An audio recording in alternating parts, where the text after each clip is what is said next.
अगर हम किसी ऐसा ही पूछेंगे कि आपको मरने के बाद कहाँ जाना है, स्वर्ग या नरक में, तो सभी ऐसा ही बोलेंगे कि मुझे तो स्वर्ग में ही जाना है। तो क्या स्वर्ग में सिर्फ वही लोग जाते हैं जिन्होंने अच्छे कर्म किए हैं? क्या नरक में वही लोग जाते हैं जिन्होंने बुरे कर्म किए होते हैं? ज्यादातर लोगों को यही लगता है कि जिसने अच्छे कर्म किए हैं वो स्वर्ग में जाते हैं और जिसने बुरे कर्म किया है वो सब नरक में जाते हैं। अगर आपको भी ऐसा ही लगता है तो ये कहानी स्वर्ग या नरक मॉरल स्टोरी इन हिंदी आपको जरूर पढ़नी चाहिए।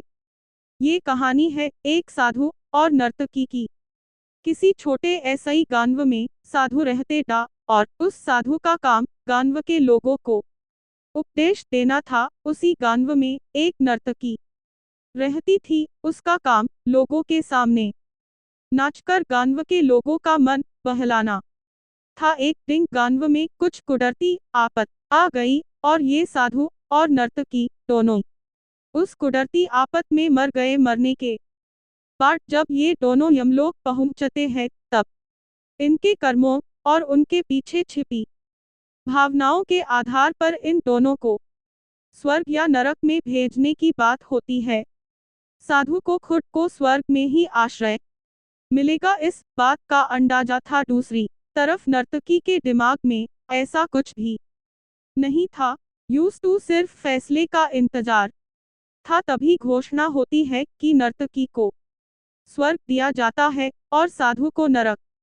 इस फैसले को सुनते ही साधु यमराज पर बहुत चिल्लाते हैं और उनसे क्रोधित होकर पूछते हैं कि यह कैसा न्याय है महाराज। मैंने अपनी सारी जिंदगी लोगों को उपदेश देने में बिता दी और मेरे नसीब में नरक दिखावे का परिणाम। Moral story in Hindi. जबकि ये नर्तकी जीवन भर लोगों को रिझाने के लिए नाचती रही और इसे स्वर्ग दिया जा रहा है, ऐसा क्यों?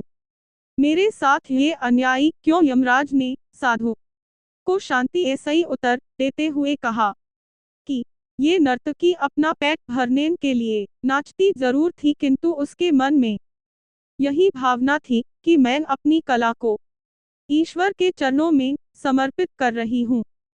जबकि तुम लोगों को उपदेश देते हुए भी यह सोचते था कि काश तुम्हें भी नर्तकी का नाच देखने को मिल जाए। यमराज ने साधु ऐसा ही ये भी कहा कि तुम ईश्वर के इस महत्वपूर्ण संदेश को भूल गए कि इंसान के कर्म ऐसा ही अधिक कर्म करने के पीछे की भावनाएं मायने रखती है और तुम्हारे इस कर्म के पीछे की भावनाओं के हिसाब ऐसा ही तुम्हें नरक मिला है। मॉरल इस कहानी ऐसा ही हमें यही सीख मिलती है कि हम चाहे कोई भी काम करें पर हमारी उस काम करने के पीछे की नियत साफ होनी चाहिए। अगर हमारी नियत साफ नहीं होती है तो हमें दिखने में भले लगने वाले काम भी पुण्य की जगह पर पाप का ही भागी बना देते हैं। अगर आपको हमारी स्टोरी स्वर्ग या नरक मॉरल स्टोरी इन हिंदी